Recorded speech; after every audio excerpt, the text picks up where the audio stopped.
बिस्मिल्लाहिर्रहमानिर्रहीम। अस्सलाम वालेकुम स्टूडेंट्स।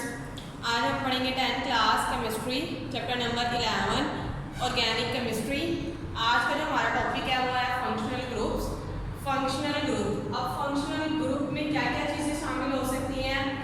एटम भी हो सकते हैं, ग्रुप ऑफ एटम्स भी हो सकते हैं, डबल बॉन्ड भी हो सकता है, ट्रिपल बॉन्ड भी हो सकता है। और ये किसकी नुमाइंदगी करते हैं? ये प्रॉपर्टीज़ को बयान करते हैं ऑर्गेनिक कंपाउंड की। हमने पढ़ा था ऑर्गेनिक कंपाउंड कौन कौन से हैं, जिनमें कार्बन और हाइड्रोजन पाया जाता है। O for organic, C for compound, organic compound. अब फंक्शनल ग्रुप मतलब ऐसे ऑर्गेनिक कंपाउंड जिनमें एक खास किस्म का फंक्शनल ग्रुप पाया जाता है, जिससे उसकी डिटरमाइन हम कर लेते हैं, उसको डिटरमाइन कर लेते हैं कि ये किस किस्म का ग्रुप है।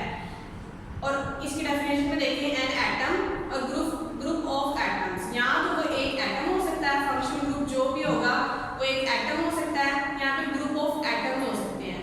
और प्रेजेंस ऑफ डबल और ट्रिपल बॉन्ड, ऑर्गेनिक कंपाउंड है उनमें डबल बॉन्ड भी हो सकता है और ट्रिपल बॉन्ड भी हो सकता है। और वो किसकी प्रॉपर्टीज को बयान कर रहे हैं? ऑर्गेनिक कंपाउंड की प्रॉपर्टीज को बयान कर रहे हैं।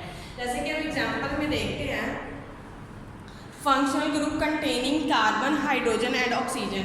अब सबसे पहले हम उन ग्रुप्स की बात करेंगे जिनमें कार्बन पाया जाता है, हाइड्रोजन पाया जाता है और ऑक्सीजन पाया जाता है। मतलब ये तीनों एलिमेंट्स जिनमें पाए जाते हैं, उन फंक्शनल ग्रुप की बात करेंगे। और उनमें सबसे पहले है अल्कोहलिक ग्रुप, अल्कोहल जिसको हम नाम देते हैं। अब अल्कोहल की पहचान क्या है?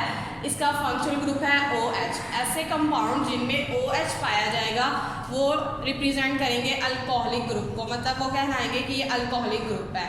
और इसका जो जनरल फॉर्मूला बनता है वो है एथाइल अल्कोहल।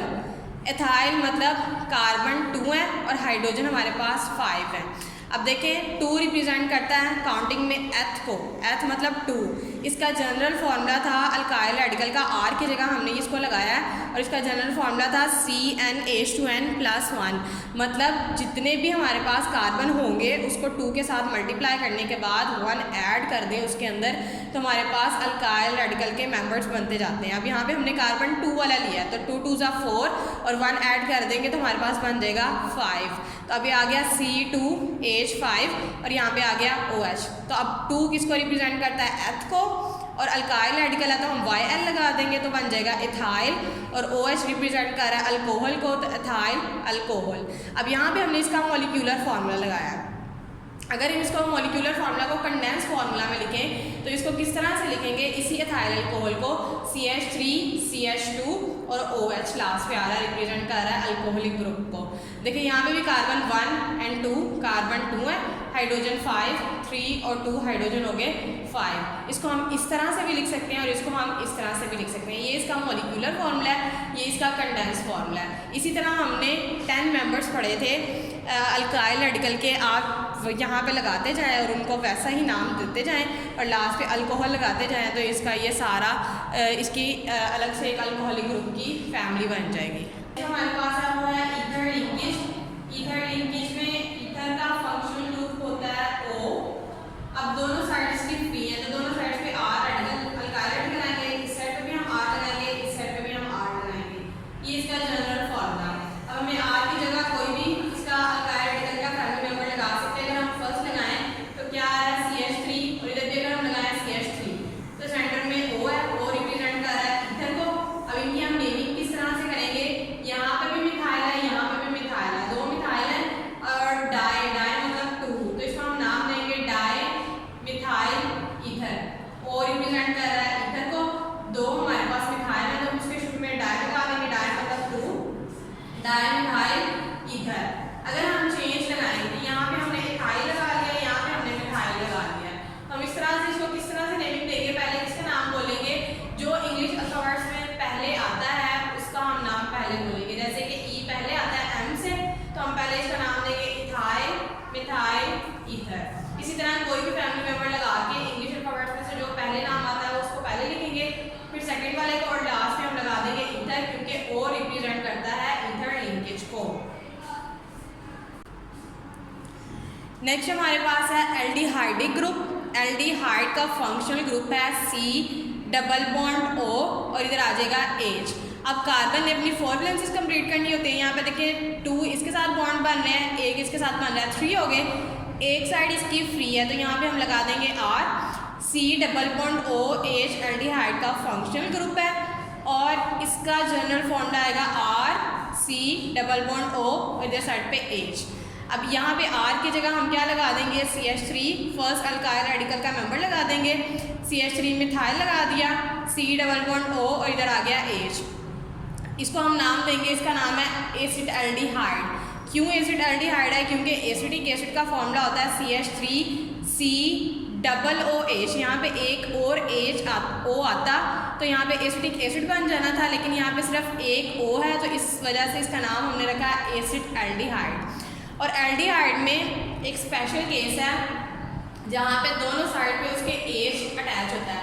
एक साइड पे तो इसके फंक्शनल ग्रुप का था और दूसरी साइड पे हमने H अटैच किया तो ये बनता है फॉर्म एल्डिहाइड। ये एक स्पेशल केस है जिसमें एल्डिहाइड के दोनों तरफ हाइड्रोजन जुड़े होते हैं और इसको हम नाम देते हैं फॉर्म एल्डिहाइड का। नेक्स्ट हमारे पास है कीटोनिक ग्रुप। कीटोनिक ग्रुप का फंक्शनल ग्रुप है C डबल बॉन्ड O। अब यहाँ पे कार्बन ने सिर्फ 2 बॉन्ड बनाए हुए हैं, दोनों साइड्स फ्री हैं तो दोनों साइड्स पे R और R अल्काइल रेडिकल अटैच होंगे। इसका जनरल फॉर्मूला बनता है RC डबल बॉन्ड O और R।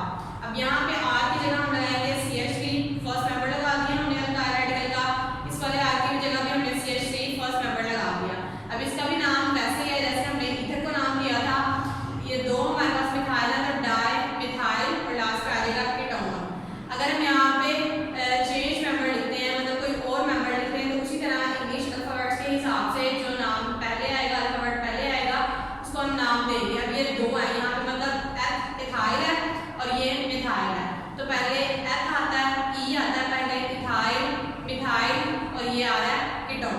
तो ये कीटोनिक ग्रुप है यहाँ पे और यहाँ पे जो भी मेंबर लगाना है उसको नेमिंग देके तो आपने इसकी प्रैक्टिस करनी है, इनकी नेमिंग करनी है। नेक्स्ट हमारे पास कार्बोक्सिलिक ग्रुप। कार्बोक्सिलिक ग्रुप का फंक्शनल ग्रुप है C डबल बॉन्ड O और इधर साइड पे OH। अब कार्बोक्सिलिक ग्रुप में डबल फंक्शनल ग्रुप पाया जाता है जैसे C डबल बॉन्ड O। एक तो ये कीटोन है, कीटोन का है और OH रिप्रेजेंट करता है अल्कोहल को। इसमें डबल फंक्शनल ग्रुप पाया जा रहा है, एक कीटोन का पाया जा रहा है और एक अल्कोहल का पाया जा रहा है। अब यहाँ पे कार्बन का हमने देखना है वैलेंसी कंप्लीट है या नहीं। 2 बॉन्ड इसने इसके साथ बनाया है, एक इसके साथ बनाया है, एक साइड इसकी फ्री है, यहाँ पे हम अल्काइल रेडिकल R लगा देंगे, RC डबल बॉन्ड O और H। ये इसका जनरल फॉर्मूला हो गया कार्बोक्सिलिक ग्रुप का। अब R की जगह हम लगाएंगे first member of alkyl radical CH3C double bond O और साथ में H अल्कोहलिक ग्रुप लगा देंगे। ये कीटोनिक ग्रुप, ये अल्कोहलिक ग्रुप और शुरू में हमने फर्स्ट अल्काइल रेडिकल लगा दिया। अब देखिए ये फॉर्मूला बनता है CH3C डबल OH। तो ये फॉर्मूला हमारे पास एसिडिक एसिड का फॉर्मूला है, इसकी नेमिंग हमने करनी है कि हमारे पास एसिडिक एसिड है। और अगर हम यहाँ पे शुरू में H लगा दें जैसे कि हमने लगाया था एल्डिहाइड ग्रुप में, फॉर्म एल्डिहाइड बनाया था, अगर हम यहाँ पे शुरू में H लगा दें तो फिर बनता है फॉर्मिक एसिड बन जाता है। लास्ट वन हमारे पास है जिसमें कार्बन हाइड्रोजन और ऑक्सीजन कंटेनिंग फंक्शनल ग्रुप का लास्ट हमारे पास है ईस्टर लिंकेज। अब ईस्टर में भी डबल फंक्शनल ग्रुप पाया जाता है, एक C डबल बॉन्ड O। एक तो ये कीटोनिक ग्रुप है और O जो है वो ईथर का फंक्शनल ग्रुप है। तो इन दोनों फंक्शनल ग्रुप को मिलाकर हमारे पास लिंकेज जो बनती है वो है ईस्टर लिंकेज। अब इसका जनरल फॉर्मूला किस तरह से बनेगा, यहाँ पे कार्बन की वैलेंसी देखें, 2 डबल बॉन्ड इसने इसके साथ बनाए हुए हैं, एक इसके साथ और एक साइड फ्री है। यहाँ पे हम R लगा देंगे, यहाँ पे हमने दूसरा R लगाया। वो क्यों लगाया है? क्योंकि ऑक्सीजन ने अपनी वैलेंसी 2 कंप्लीट करनी होती है, 2 वैलेंसी इसकी होती है। तो एक बॉन्ड इसने इसके साथ बनाया हुआ है कार्बन के साथ, लेकिन एक बॉन्ड बनाने के लिए भी इसको एक और अल्काइल रेडिकल चाहिए तो हम यहाँ पे भी R लगा देंगे। और ये जो हमने ऊपर छोटी सी डैश लगाई है ये हमने इस वजह से लगाई है कि इस R में और इस R में डिफरेंस हो सके। हमारे पास 2 R है तो डिफरेंस करने के लिए हम इसके ऊपर छोटी सी स्लैश लगा देते हैं। अब हमने इसको नेमिंग किस तरह से देनी है, इसका नेम बनेगा मिथाइल एसीटेट। अब मिथाइल एसीटेट क्यों बनेगा, यहाँ पे तो देखिए यहाँ पे भी मिथाइल है, यहाँ पे भी मिथाइल है, 2 मिथाइल लगे हुए हैं तो इसका नाम डाई मिथाइल ईस्टर होना चाहिए था। ये भी हम कह सकते हैं इसको, लेकिन इसका नाम जो हम कहेंगे वो कहेंगे मिथाइल एसीटेट, क्योंकि CH3C डबल O ये एसीटेट का फॉर्मूला है पूरा। तो अब यहाँ पे हमने CH3 लगा दिया, CH3C double O acetic acid से ये निकला था एसीटेट। तो हम यहाँ पे इसके साथ हमने CH3 लगा दिया, तो इसको हम नाम देंगे मिथाइल एसीटेट। अगर हम यहाँ पे CH3 और यहाँ पे हम सेकंड मेंबर लगाएं C2H5 लगा दें, इथाइल लगा दें, तो इसका नाम बनेगा इथाइल एसीटेट, क्योंकि ये पूरा फॉर्मूला CH3COO एसीटेट का फॉर्मूला है। उसके साथ हम जो भी मेंबर लगाएंगे फिर हम उसकी नेमिंग के उसके नाम के हिसाब से हम इसको ईस्टर को नाम देंगे। तो ये था हमारे पास ऑर्गेनिक कंपाउंड, ऐसे ऑर्गेनिक कंपाउंड जिनमें कार्बन, हाइड्रोजन एंड ऑक्सीजन पाया जाए। देखिए जितने भी हमने किए हैं, हमने सबसे पहले अल्कोहल का किया, फिर हमने ईथर का किया, फिर हमने एल्डिहाइड किया, केटोनिक ग्रुप किया, कार्बोक्सिलिक ग्रुप किया, ईस्टर लिंकेज किया। इस सब में सिर्फ 3 ही एलिमेंट इस्तेमाल हुए हैं, एक carbon, hydrogen and oxygen. Next हमारे पास जो फंक्शनल ग्रुप है, functional group containing carbon, hydrogen and nitrogen. पहले हमने जो फंक्शनल ग्रुप पढ़े थे उसमें कार्बन, हाइड्रोजन और ऑक्सीजन था। अब नाइट्रोजन आ गया, यहाँ पे ऑर्गेनिक कंपाउंड में नाइट्रोजन आ गया। अब ऐसा फंक्शनल ग्रुप जिसमें NH2 ग्रुप पाया जाए इसको हम बोलते हैं एमाइन। NH2 जो ग्रुप है इसको हम एमाइन बोलते हैं। अब पहले हम यहाँ पे इसकी देख लेते हैं इलेक्ट्रॉन्स की डिस्ट्रीब्यूशन किस तरह से हुई है। नाइट्रोजन है, इसके वैलेंस शेल में 5 इलेक्ट्रॉन्स होते हैं, 1 2 3 4 एंड 5। हाइड्रोजन के पास 1 इलेक्ट्रॉन और हाइड्रोजन के पास 1 इलेक्ट्रॉन। यहाँ पे NH2 है। अब नाइट्रोजन क्या करेगा, एक इलेक्ट्रॉन अपना इसके साथ शेयर करेगा हाइड्रोजन के साथ, एक इसके साथ हाइड्रोजन शेयर करेगा। लेकिन इसके कितने हो गए, 1 2 3 4 5 6 एंड 7। एक अभी भी इलेक्ट्रॉन की जरूरत है, तो यहाँ पे हम क्या करेंगे, फिर अल्काइल रेडिकल लगाएंगे, CH3 का नंबर लगाएंगे। कार्बन ने अपनी 4 वैलेंसीज कंप्लीट करनी होती है, 3 इसने इस हाइड्रोजन के साथ किया है, एक इस नाइट्रोजन के साथ बॉन्ड बनाएगा, तो कोवलेंट बॉन्ड नाइट्रोजन का भी 8 इलेक्ट्रॉन्स कंप्लीट हो जाएंगे, इसके भी पूरे हो जाएंगे। तो अब यहाँ पे देखिए ये इस तरह से डिस्ट्रीब्यूशन हुई है इलेक्ट्रॉन्स की, और 2 इसके पास यहाँ पे इलेक्ट्रॉन्स हैं, ये इसके पास एक लोन पेयर मौजूद होता है एमाइन के ऊपर। एमाइन की पहचान है कि इसका एमाइन का फंक्शनल ग्रुप होता है NH2 और इसके पास एक लोन पेयर मौजूद होता है। अब नाइट्रोजन ने अपनी एक वैलेंसी कंप्लीट करने के लिए यहाँ पे हम लगा देंगे CH3 और इसका नाम बन जाएगा, CH3 फर्स्ट मेंबर है अल्काइल रेडिकल का, तो इसका नाम है मिथाइल एमाइन। अगर हम इसमें से एक हाइड्रोजन को और रिमूव कर दें अमाइन में से, देखिए यहाँ पे NH2 2 हाइड्रोजन है हमारे पास, लेकिन अगर हम यहाँ से एक हाइड्रोजन और रिमूव कर दें तो इस हाइड्रोजन की जगह एक और अल्काइल रेडिकल आकर अटैच हो जाएगा। पहले देखिए यहाँ पे 2 हाइड्रोजन थे, अब यहाँ पे एक हाइड्रोजन है, तो एक हाइड्रोजन की जगह को पूरा करने के लिए यहाँ पे अल्काइल रेडिकल आएगा, CH3 आएगा। यहाँ पे पहले ही CH3 था, यहाँ पे हमने दूसरा CH3 लगा दिया, ये इसके पास एक लोन पेयर। अब यहाँ पे मिथाइल कितने हो गए, 1 एंड 2, तो डाई मतलब 2 डाई मिथाइल और लास्ट पे आ जाएगा एमाइन। अगर हम ये वाला हाइड्रोजन बिल्कुल ही ख़त्म कर दें, इस वाले हाइड्रोजन को भी ख़त्म कर दें, तो इसकी जगह एक और अल्काइल रेडिकल आकर अटैच हो जाएगा इसके साथ। तो यहाँ पे भी अल्काइल रेडिकल पहले था, यहाँ पे भी अल्काइल रेडिकल था, इस हाइड्रोजन की जगह एक और अल्काइल रेडिकल ने आकर ले ली CH3। तो अब इसके 3 हमारे पास ये मिथाइल ग्रुप है, 1 2 एंड 3 एंड ट्राई मीन 3 1 2 3, तो इसको हम बोलेंगे ट्राई मिथाइल एमाइन। एन जो रिप्रेजेंट कर रहा है एमाइन को रिप्रेजेंट कर रहा है, इसके ऊपर एक लोन पेयर मौजूद है। तो ये हमारे पास था functional group carbon, hydrogen and nitrogen containing, जिसमें हमने फर्स्ट एग्जाम्पल पढ़ी मिथाइल एमाइन की, फिर हमने डाई मिथाइल एमाइन किया, फिर हमने ट्राई मिथाइल एमाइन किया। नेक्स्ट हमारे पास जो क्लास है वो है functional group containing carbon, hydrogen and halogens. X represent करता है हैलोजेंस को। हैलोजेंस ग्रुप नंबर 17 के एलिमेंट्स हैं, fluorine, chlorine, bromine, iodine and एसिटीन।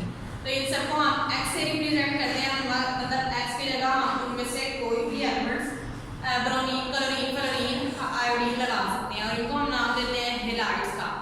Halogen से वर्ड निकला हेलाइड, क्योंकि नेमिंग में लास्ट में हम लगाएंगे हेलाइड।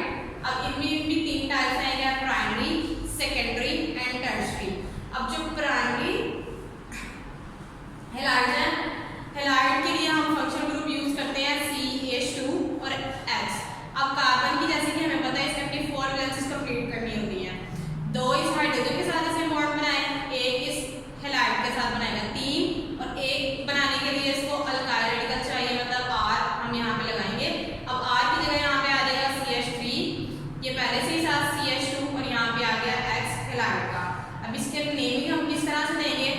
पे देखिए हमारे पास दो कार्बन है, 1 एंड 2, दो कार्बन है, मतलब दो किसको रिप्रेजेंट करता है, एथ को, और हाइड्रोजन हमारे पास कितने हैं, 3 और 2 5, तो सेकंड मेंबर बन रहा है अल्काइल रेडिकल का, तो इसका नाम देंगे हम इथाइल, और लास्ट पे आ जाएगा हैलाइड, क्योंकि एक्स है हाइड्रोजन को रिप्रेजेंट कर रहा है, तो इसका नेम आएगा इथाइल हैलाइड। अब हम बात करते हैं सेकेंडरी की, सेकेंडरी हैलाइड्स की।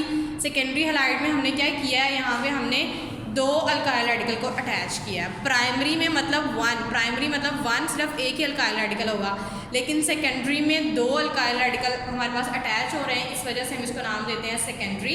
अब यहाँ पे दो अल्काइल रेडिकल किस तरह से आए, प्राइमरी में देखिए सिर्फ दो हाइड्रोजन थे और चारों वैलेंसीज कार्बन की कंप्लीट हो रही थी।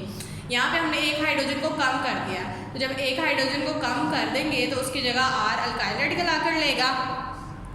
अब अल्काइल रेडिकल आके उसने जगह ले ली, तो कार्बन की देखें वैलेंसीज 1 2 3 एंड 4 वाला बॉन्ड इसके साथ बन रहा है, दो अल्काइल रेडिकल के साथ, एक हाइड्रोजन, तीसरा हाइड्रोजन के साथ और चौथा हैलाइड के साथ।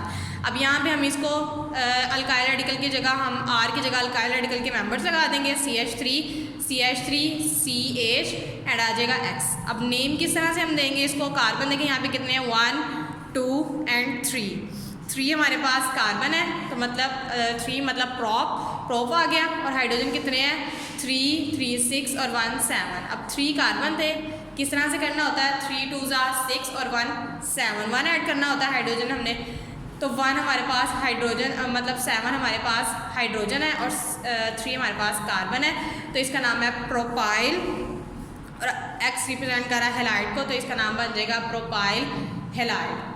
अब थर्ड जो हमारे पास है वो है टर्शरी। टर्शरी में क्या होगा, टर्शरी मतलब 3, इसमें 3 अल्काइल रेडिकल अटैच हो रहे हैं, इस वजह से हम इसको नाम देंगे टर्शरी का।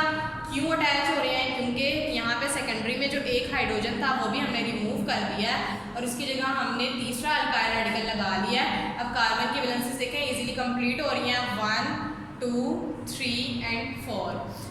आर की जगह हम अल्काइल रेडिकल के मेंबर्स लगाएंगे, CH3 और यहाँ पे हैलाइड आ जाएगा। इसको हम नाम किस तरह से देंगे, कार्बन देखें यहाँ पे काउंट करेंगे कितने हैं, 1 2 3 एंड 4 कार्बन, 4 मतलब ब्यूट, BUT ब्यूट आ जाएगा, काउंटिंग में ब्यूट आता है। हाइड्रोजन काउंट करें 3 3 6 एंड 3 9 हाइड्रोजन है हमारे पास।